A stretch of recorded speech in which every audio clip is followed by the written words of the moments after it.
to other religions, cultures, whatever the case might be.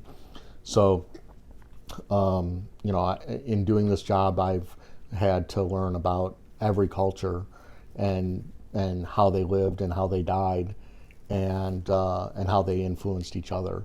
And so I can't say one culture was better than the next. I think it all just makes us who we are today, Indeed. as a building block. And so, but by collecting these things, those cultures live on.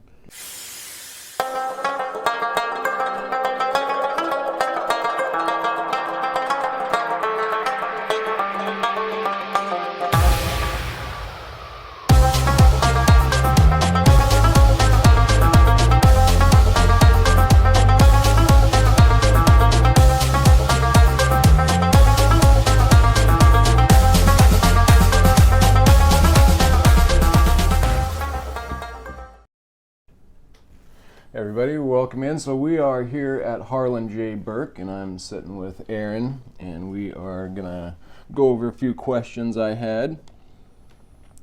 So for starters,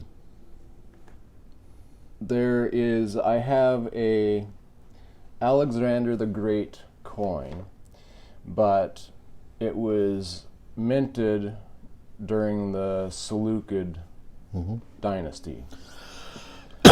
And so they allowed for the Alexander the Greats to keep being minted, but he went ahead while those coins were being minted at certain mints, he put out his own coin at a certain mint. Is that how that worked? Like he did mint his own coins, but it didn't stop the Alexanders from being minted. Well, the Alexanders were minted with his image on it for another 200 years after his death, because it was known to be money. So sort of like the Athens tetradrachm being noticed as money all over the world, the ancient world. It was the same with the Alexander type. So the only difference is they would put their name. Seleucid would put his name on the coin instead of Alexander. So if you look at the reverse of that, it will actually have Seleucid's name and not Alexander's name. Okay, well, see, that was an interesting point. Somebody emailed me and mentioned that, because on my coin, it does have Alexandru on there, but it seems to be a posthumous There are some posthumous issues that are by the mints that were broken down by Martin Price, who was the curator at the British Museum, who did the work on Alexander the Great. And so based on his research and the mint combination of symbols, we'll tell you whether it's posthumous or not. Okay, yeah, 'cause somebody who's emailed me and was... But quite a few are more or less, you got to imagine, Alexander was basically at war his entire reign. Right. Okay? And he was not at peace at all. He was conquering the world the whole time until he basically died. And all the silver that they conquered and took from especially the Persians, they brought back, and then the usurpers or his generals started to mint coins with his likeliness, with their name or not name or whatever. So there's more posthumous issues because of the fact that Alexander really wasn't issuing a ton during his lifetime. So the majority is going to be posthumous over lifetime. It's not that it's impossible to get a lifetime, it's not, but it's much easier to get a posthumous. So I'm guessing lifetimes, is it price range wise, does it double when you go into his lifetime, or not necessarily, not that big of differences in? I don't think so. I think there's more of a desirability to own one that's a lifetime issue, but ultimately it comes down to style and quality of the metal. Yeah, that's so if I had a lifetime that was poorly made or not preserved great, I would still price it accordingly. And maybe that selling point of having a lifetime might help me sell it. Sure. As otherwise I might not be able to as easily. Gotcha, okay.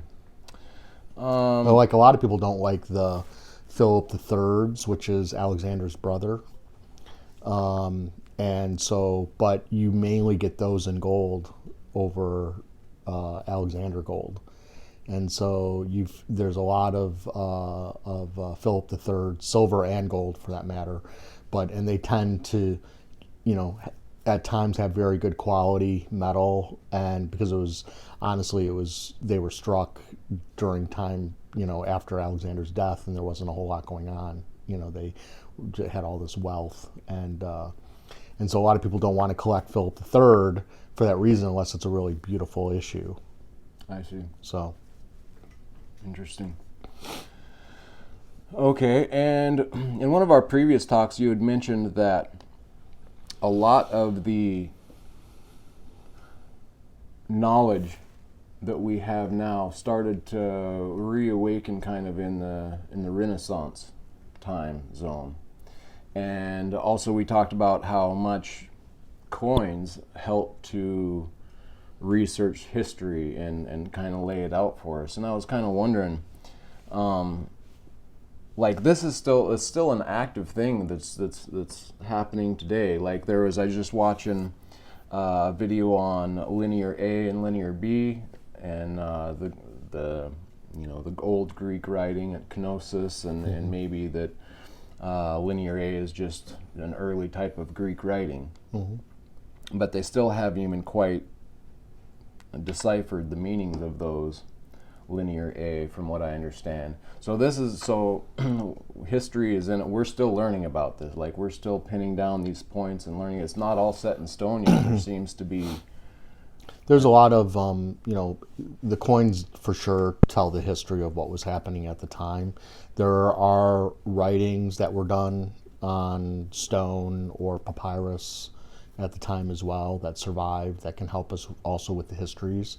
Unfortunately, a lot of the stuff that was written by some of the scholars of the day, some of it was true and some of it was folklore. So it's a matter of pinpointing what's real and what's not real. And then the coins help kind of solidify that as well. And because there's new coins that are discovered all the time that have legends that weren't noticed. Maybe a coin's been out of the ground for 100 years, but nobody noticed that it had a variant until somebody discovered it. That helped tell the tale of an emperor reigning in the West or the East or whatever the case might be. So that can change history as well. Curtis, who works for us, he actually, one of the emperors, I can't remember who it was, it might have been Philip, he redated his reign in the East because of a discovery he made on a coin. Wow, legend. Really?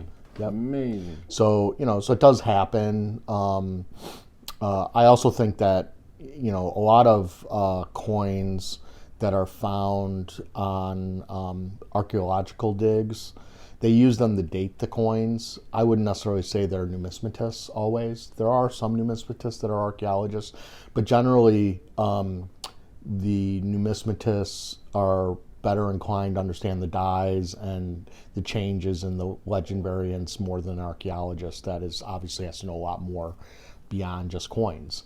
Wow. And so you wonder how much stuff has been excavated that maybe is lost historically because people don't know the coins as well. Wow. So it's not 100% for sure. And there are a lot of great archaeologists that put out great material on coins, but in general, coins are kind of an afterthought when it comes to most archaeological digs. Like I said, they use it to date the site, but nothing beyond that. I see. So, yes, they record it and all those things, but and it's such a sure record, like they wouldn't be minting coins if they weren't in authority to mint them. So it really does, solidify the history there, the time zones, and so yeah, that's very very interesting. And then I got an email from someone who is talking about countermark stamps, and he was kind of mentioning that possibly they were used as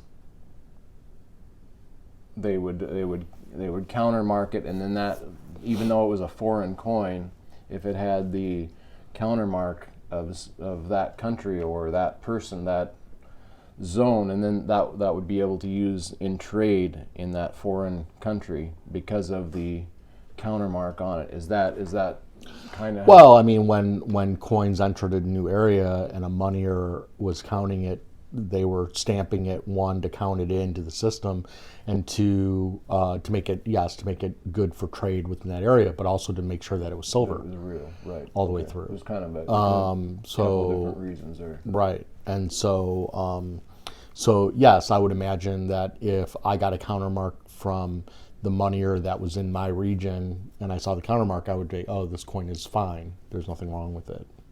I know it's good." Yeah. But I think it was more of a counting in and an authentication system for the moneyers themselves, more than it was for individuals that were going to later be trading that coin. Trading it within the zone. Okay.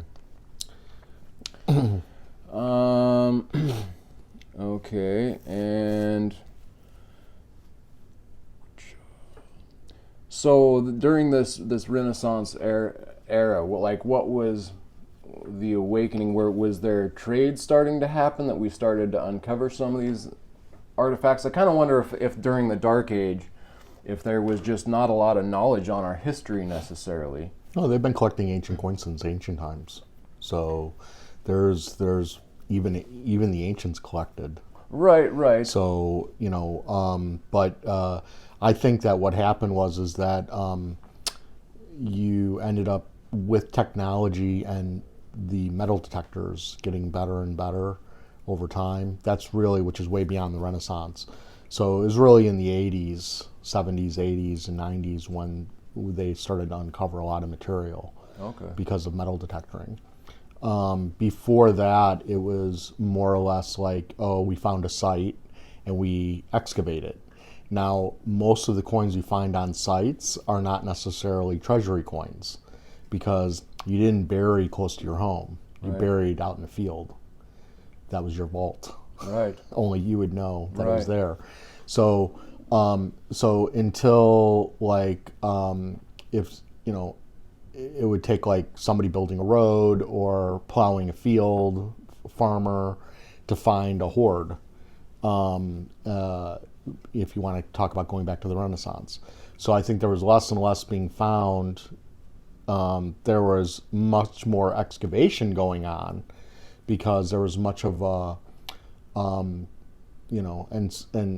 source countries would say that the Western world was raping the history away from them, but they had the means and the will to want to excavate places in Egypt and Turkey and places like that where they didn't have the money or the knowledge or the education to do that.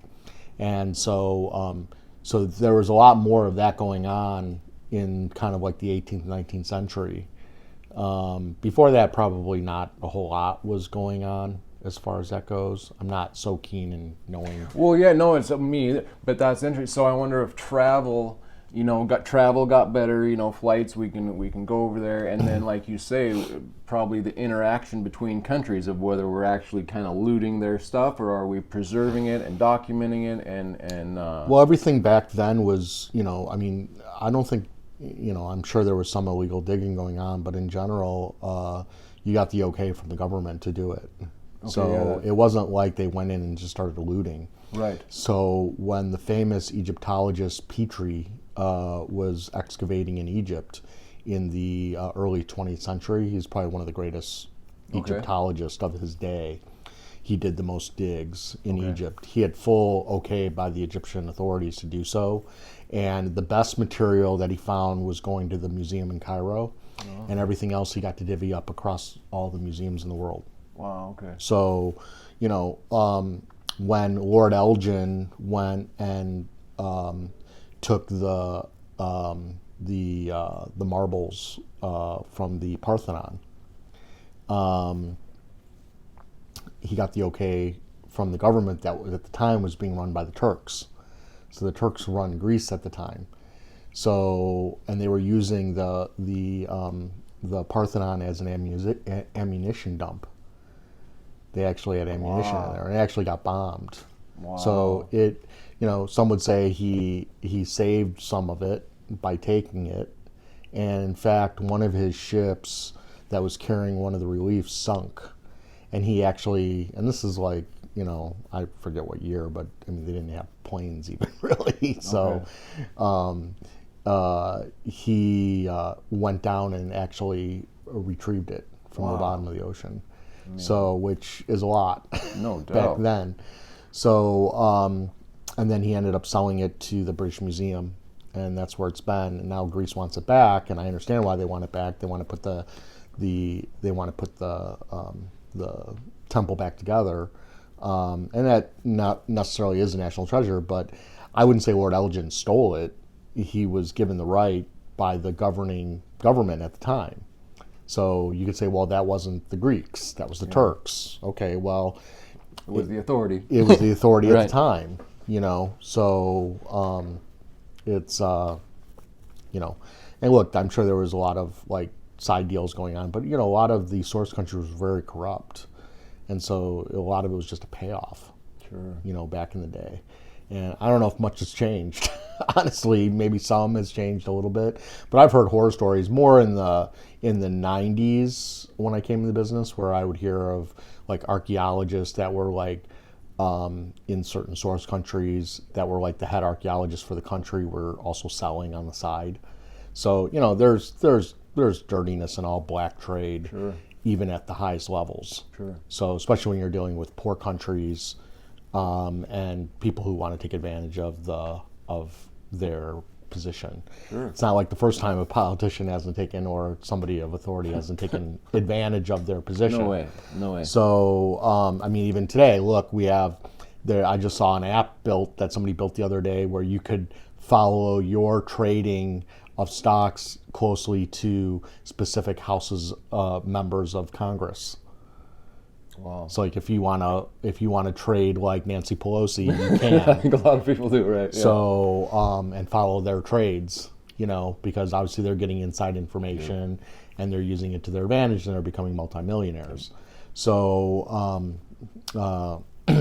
so you know, even today there's dirtiness going on. Yeah. You know, there always will be. Yeah. You know, where there's power and money. Yeah. So unfortunately, that's just the way it is. And but you know, there's and I'm getting off tangent a little bit, but you know, to say who owns what is kind of ridiculous in today's day and age. It all comes down to money. A lot of these source countries want things back now because it creates more tourism for them to Right. have material there. And they can say, well, it's our national treasure. Well, are they the same people Right. that were there 2,000 years ago? There's probably a group of people that are in Egypt or in Turkey that are the same people, haven't really changed much. And then there's a lot of people that have changed. Sure.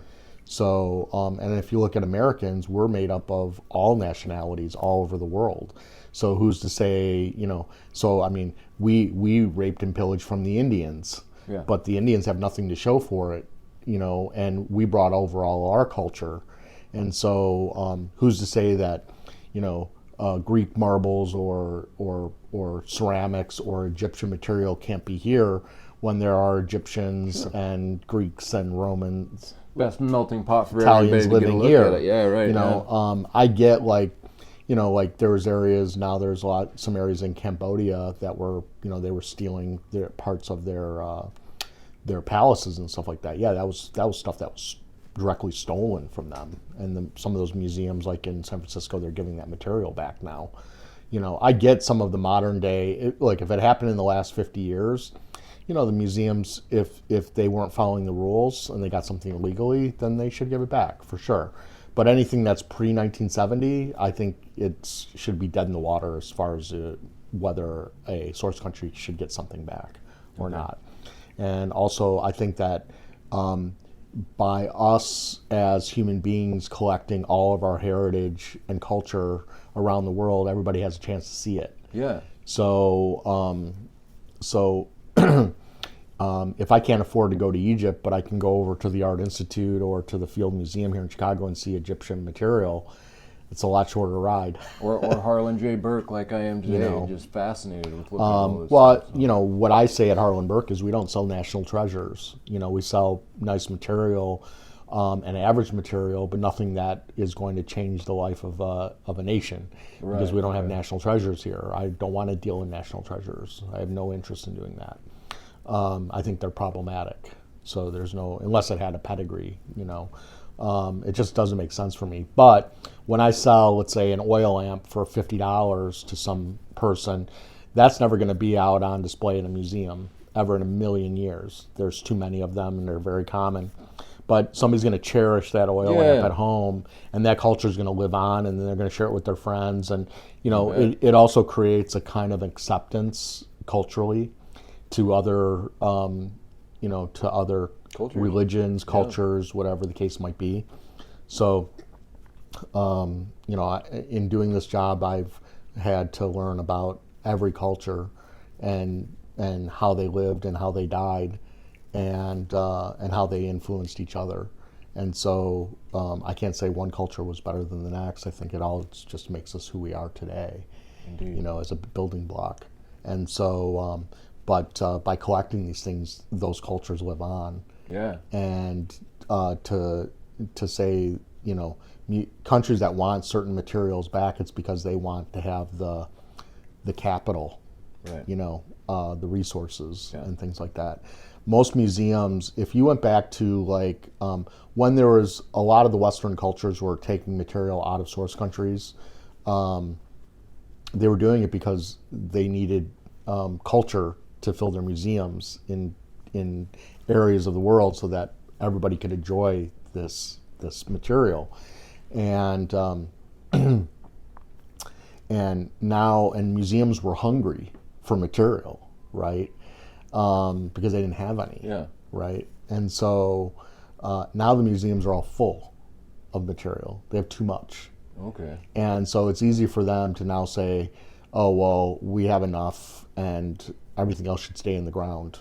And I think that there's some truth to that. I think that would be good that if there wasn't a black market, but unfortunately there is. We stay out of that completely. It's just not worth getting caught. There's enough material outside of the source countries. But I think it's hypocritical to say that museums were part of the problem back, if you want to say that material was being stolen a century ago or more. They were part of the problems why that was happening, because they were trying to fill them with stuff. And now that they're full, they're like, okay, well, now everything should be left in the ground. It's very hypocritical. Sure. And also, but if I go back a couple hundred years or even 75 years, diggers, dealers, museum people, academics, they all work together hand in hand. There was no thing illegal. You found something in the ground, you published it, all that stuff. Now all kinds of stuff is being lost because everybody's afraid, right? So they would never publish something, even if they thought it was a hoard of coins or objects. I hear rumblings like, oh, there was a hoard of Athens tetradrachms found in Turkey in 2016 or 17. And it was, some say it was 30,000, some say it was 80,000 coins. Wow. But it was different cultures. I don't know for a fact because I wasn't involved with it. I see the coins that come on the market, but there's no way to really know. And it wasn't published. I see. And so it's all hearsay at that point. Yeah. And that's the sad part of it all. And I think the only way to really fix it is to legalize. And until they and the thing is too is that they're trying to change certain rules in certain places. Like in Germany, for the longest time, there was no rules against dealing in coins and antiquities. And then I want to say 10 years now, they passed a law that said that to export out of Germany, you have to show that the coin or object has been out of the ground for at least 20 years. Okay. And the reason why they did that is because they're right next door to Bulgaria and Turkey, and everything was flowing into Munich, into Germany. All the stuff that was being found was all because it was illegal to sell in Bulgaria or Turkey, but it would all just flow into Munich and other areas of Germany. And then there was all kinds of auction houses all over the place that was going directly from the ground right into auction houses and selling stuff. So that law kind of changed that. So then they go to different legal areas. They may now go to England because they have treasure trove laws there. And maybe they're doing it out of there now. So it's it finds a way. It finds a way, and unfortunately, if the archaeologists would, frankly, get their heads out of their asses and realize that part of the problem is themselves, because I believe also that everything should be left in the ground for the archaeologists to study. I get all that. It would be great. That's great. That's great for writing history, for sure. But when you create all kinds of laws and regulations to try to get Westerners and other people around the world to stop buying, then the stuff that is legal goes up in price. And you get the upper 2 or 3% that now there's more money than ever. There's more million and billionaires than there ever was in the history of the world. And they are looking for places to park their money. Yep. And so they're now competing for the upper level material that's fully pedigreed, and they're paying ridiculous prices. Yeah. Now what do we have with the internet? We have complete transparency. So the guy who's a digger in Turkey or Bulgaria or Italy or Greece that finds material is going to be like, oh, I just saw that stuff sold for this amount of money. Right. It just gives them more incentive to want to steal. Yep. Because the people who are smuggling and part of the black market don't care if there's laws or rules. Right. They don't care. Yep. And so if the sort, like for instance, museums have gobs and gobs of material in their vault rooms. I've heard that. That will never see the light of day, right? And it's just average stuff, right? Because back in the day, you had a collection, you donated it to a museum at the end of your life. And they had nice things, they had garbage. And the museums would take it all because they consider everything a national treasure, right? Now they won't. Now they can't take anything. It doesn't have a pedigree before 1970, and most of the time they're picky now anyway, because they have so much material. If they emptied out half of what they have, they would kill the black market in 10 seconds. Wow. Because if everybody decided like, oh, there's so much material and it's all pedigreed back to the 1800s and 1900s, why would I buy something that doesn't have a pedigree now? I'm going to buy all pedigreed material. It would create a massive amount of cash flow for the museums to be able to run, because a lot of museums don't have money anymore. There's also been a lot of collectors have been vilified by the archaeological community for collecting. Really? Mm-hmm. Okay. So does that make you want to give them money? Not really. Right. So, and then they can't donate their collections to them either. Sure. So it creates a recipe of more smuggling, honestly. Yeah. And it, I just think that if they really want to end it, the black trade, they should regulate it. The source country should regulate it, make money off of it. It's a resource that's in the ground, right? Just like oil or coal or something else. It just has historical value. And, they're like, for instance, they were digging, I think in Greece, they dug a subway and they found gobs and gobs of fragments. And it took forever, because every time they found a new tomb, they had to excavate it. And so it took forever to build this thing. And supposedly, like, they have like so many ceramic shards and all kinds of stuff that most people would love to have, to collect, but it's all just like sitting. Wow. And supposedly in some of the subways underground, they've created little glass cases with the material in there, just junk, nothing special. So if it got stolen, it wouldn't matter. But it's just, there's so much in the ground. It's just insane. Wow. And but the source countries also, like, look, I mean, Greece and Italy are not necessarily have the best, most refined governments on the planet. There's a lot of corruption, in a lot of black money and things like that in those places, and so it's very difficult to run a legitimate system if you don't have everybody on board doing things the proper way. Right? So, but if you look at England, they find hoards of coins all the time, and they're always recorded. And the people who find them get a chance to keep them and sell them.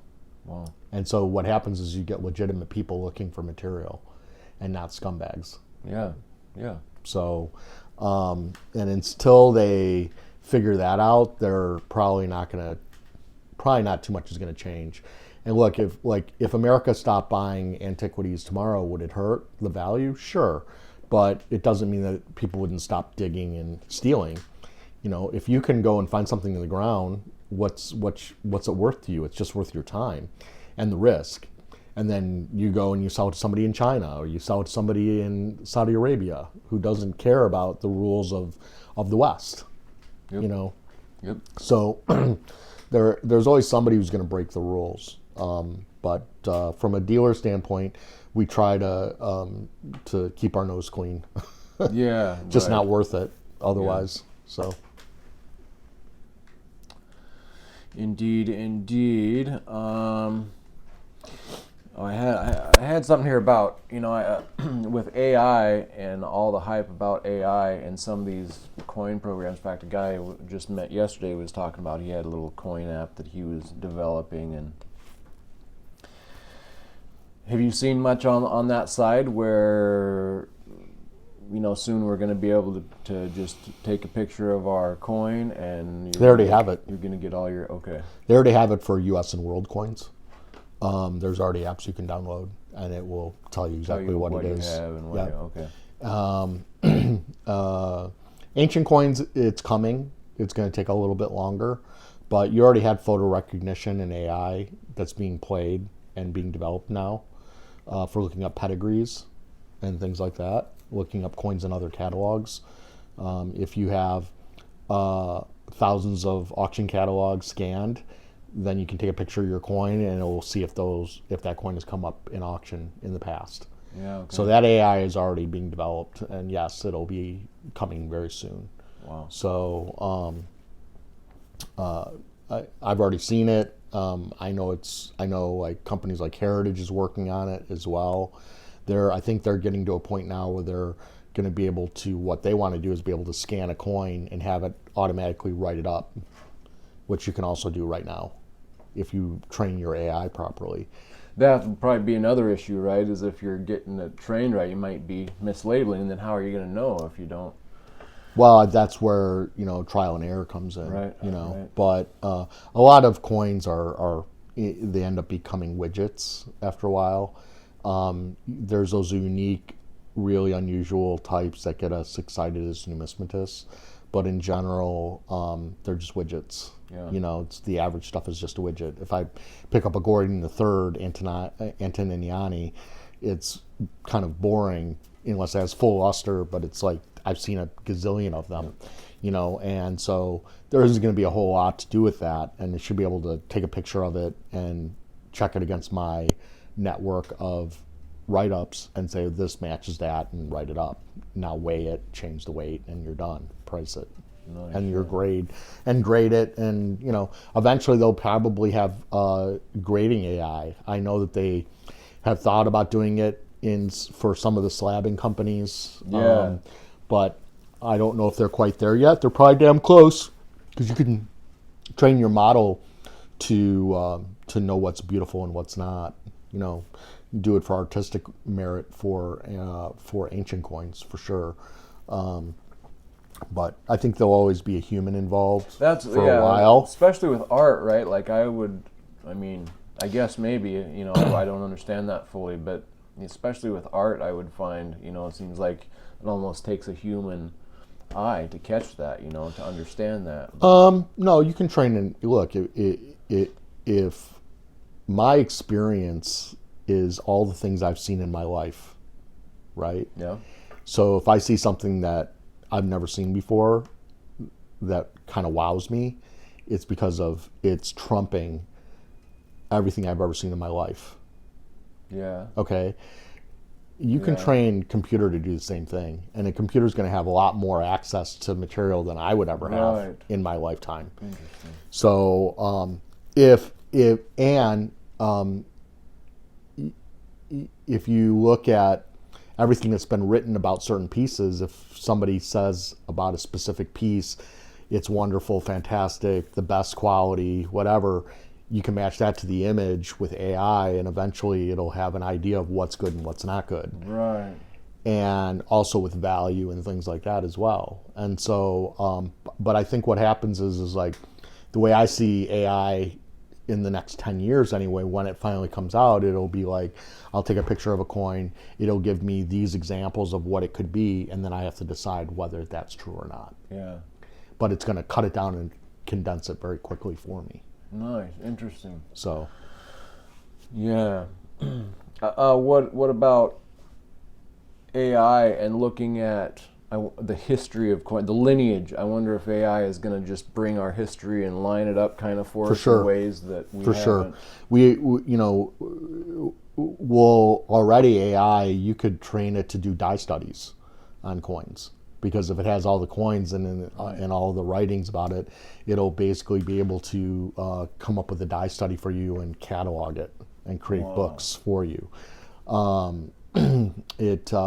It'll be able to know that, hey, there's a symbol out of place and we need to look at this closer.